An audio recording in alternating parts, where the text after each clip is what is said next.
Hello and welcome to another episode of Killer Ant Reviews.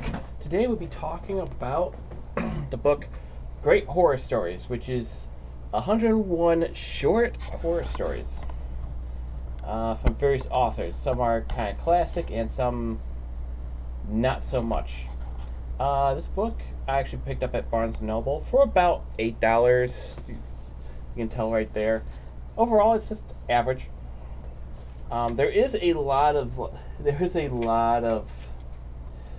of stories in here, and there's bound to be some good ones and a bunch of terrible ones too, which is why I just said it was average. Some is just a product of their time. Some were probably really good when they came out, and others not so much. But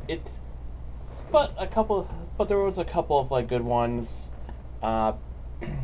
And some kind of weird ones too, including a man-eating tree. The first one was also about a creature that tried to seduce a guy to convince him to go on. And there's also a couple of good vampire and werewolf stories as well, so which kept you interested. Unfortunately, it seems like there was a bunch of misses too. Just horror stories that didn't really go anywhere. Some that honestly just couldn't like draw up any kind of scares, and others are just like, nah, whatever. Yeah, so it is a pretty massive book. It is about 800 pages, and well, actually, just under 8, about 750 pages actually. I read this quite a while ago, so I don't have like a detail of every single story because a lot of them were just. I'm not really like I love horror movies. It's just like when horror comes to books, it just doesn't translate as well. And while there were some classic authors, like they have Edgar Allan Poe, H.P. Lovecraft, unfortunately those ones just fell a little flat because I've read some Edgar Allan Poe poetry and short stories, and the one that they have in here just didn't translate well for me.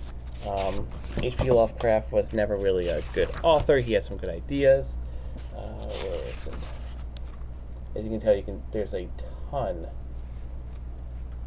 absolutely ton of stories in here. Trying to find it.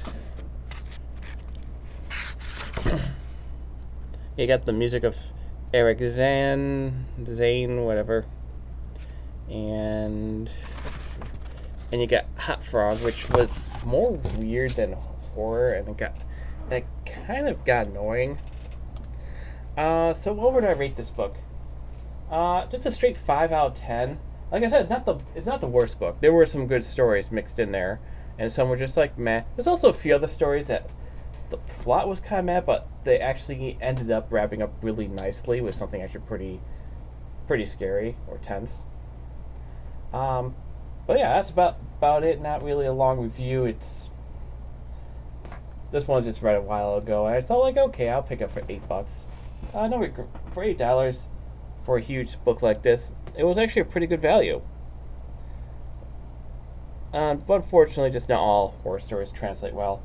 So until next time, this is Killer Ant.